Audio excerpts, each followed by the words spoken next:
Hey guys, welcome back to my channel. Today is going to be a pretty quick one because it is late at night.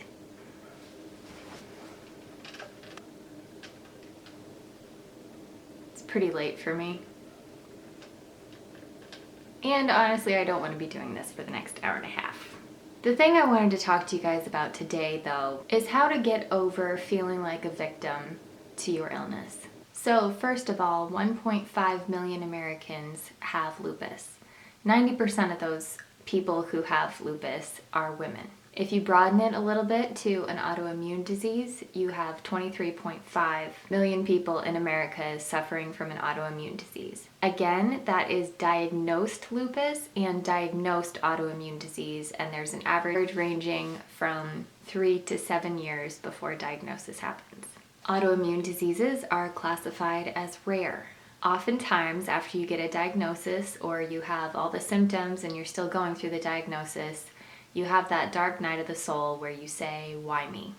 Why was I the one that had to go through this? So I really want to talk to you about 3 different perspectives when it comes to having an autoimmune disease and different thinking hacks you can do to make it less dreadful and to make it you feel like less of a victim. The first one is assuming there is a higher power. The second one is assuming that there is no higher power. And the third one is assuming that there is karma and cause and effect with everything in reaction to some kind of energy that you put out or energy that other people put upon you.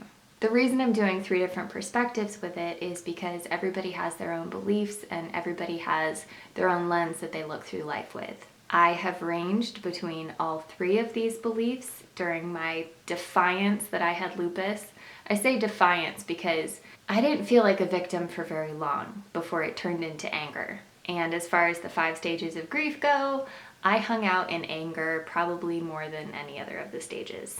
Now I'm probably in acceptance most of the time, but I still go back and forth to different ones. Typically it's anger that I go back to. Part of that's probably just my personality, #Scorpio. The first perspective that I want to talk about is assuming there is a higher power. If you assume that there is a higher power who is in control of your life, who is in control of the entire universe, it's very easy to be angry at that higher power. I know I have been. Where it's like, why me? Why could you do this to me? Why could you, who loves me so much, give me something that is so terrible? How would you do that to me? When I was going through this time where I was very angry at God for giving me this particular disease, I had a lot of people say different things in passing, and it was just the right thing that I was supposed to hear in just the right moment. But one of those things that was kind of an amalgam of everything that I was hearing was that God does not give small stories to big souls. If you follow me on Instagram, I just put this as a quote on my page. God does not give small stories to big souls. And you are a big soul, know that. But if you do believe in a higher power, then you do believe in a higher reason as well. You don't have to know the reason right now. But one thing that I definitely found comfort in was that God was giving me this particular illness because He trusted me with it. And He was refining me in a way that I never would have been refined without it. He wasn't punishing me with this. He was giving it to me. It was all on purpose. He never forgot about me. He never neglected me. And He certainly didn't leave me to die, which is how it felt at different points throughout my journey. After I got on board with this, I felt really lucky. I felt like I had been entrusted with something that was very precious and very sacred. It was like I had been given a shot at something way bigger than myself and way bigger than what I thought I deserved or what I thought I needed in my life. So if you do believe in a higher power, if you do believe in someone running the show, just know that it's meant for you. Take it as a compliment.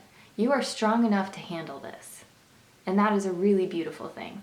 The next one I want to talk about is if you do not believe in a higher power. If everything is random, everything is chaos, we are just ants on the crust of the earth trying to figure our way out. I definitely went through this crisis as well, where everything felt random and stupid, and I was the most unlucky person on the face of the earth to get an illness like this. Well, 1 in 1.5 million Americans at least. But what brought me comfort with this was the idea of Would I rather go through this illness, or would I rather watch somebody I loved go through this illness? For me, the answer was always I would rather go through it myself than stand by helplessly while somebody I loved and knew went through it. And so even in that, I felt lucky. If it is a statistical probability that somebody I know would get an autoimmune disease, I was very thankful that it was me and not someone close to me. I looked around at other people I was close to, girlfriends I had, my brother who I'm so close to, different things like that. And I was so thankful that I was the one going through it, because I couldn't imagine the pain of watching somebody close that I loved go through it. So even in that, I felt lucky. And I was very thankful to bear the burden without being crushed under it. And I wasn't sure if everyone could bear that. So again, after reflection, even assuming that there is no higher power, I felt lucky afterwards. I felt very blessed that I was the one that didn't have to watch somebody go through it, but was able to just go through it myself. The third and final perspective that I want to talk about is an energetic perspective. So if you are of the mindset that everything is energy, everything that you put out comes back to you, you can get stuck in a lot of guilt and shame thinking that you caused this disease. There is some scientific evidence for this. They've done studies where actors have gone through plays that were very depressing, and the actors were more likely to call in sick during the production of the play, versus a team of actors that was acting out a love story in a very happy play where there was no heartbreak. I forget the exact percentages, but the people in the happy play hardly ever called out sick. If you've ever had an all-natural doctor, more than likely they will say something about recommending therapy or making sure that your spirituality is on track, or getting a handle on your depression. That is because low vibration energy such as depression, anxiety, fear, blame, anger, all those things do not react well to our bodies, and it tends to make us more and more ill. So if you're like me and you find out about all this stuff after you're diagnosed, there is a lot of guilt, shame, sadness that comes along with that, thinking I did this to myself. But even then, that is a lesson that you never could have learned without getting to that point. You would probably be like me and just kind of shrug it off and continue with your blissful depression. I was always more of a morbid individual myself. Kind of liked it. So knowing that and realizing that what you put out, you get back, it's never too late to shift. It's never too late to focus on the good that's going on instead of the bad. It's never too late to start noticing things you enjoy and trying to sink into that enjoyment more. Now you get to tell everybody about it. You get to tell people how you went into remission.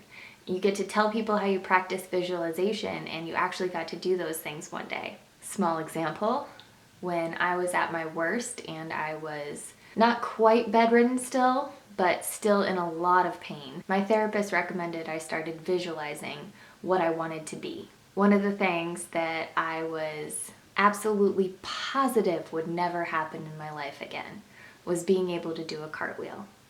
Again, this was years of my husband not even being able to hold my hand because my hand was so curled and off and just painful. So if he did hold it, he would have to hold it very gently on the outside. And even then, sometimes just touching my knuckles was excruciating. And this girl started manifesting being able to do a cartwheel again. Summer 2019, I took this video.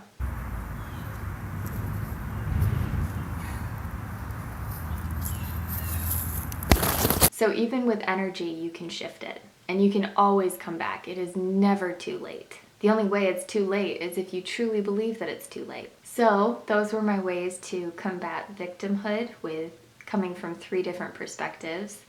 I hope you enjoyed it. I hope you're doing well. Please like, subscribe, and comment if you would. I love the comments from you guys. I really appreciate all of them. So thank you so much, and I hope you guys have a great night. It's not like too late. You can probably still catch some Z's.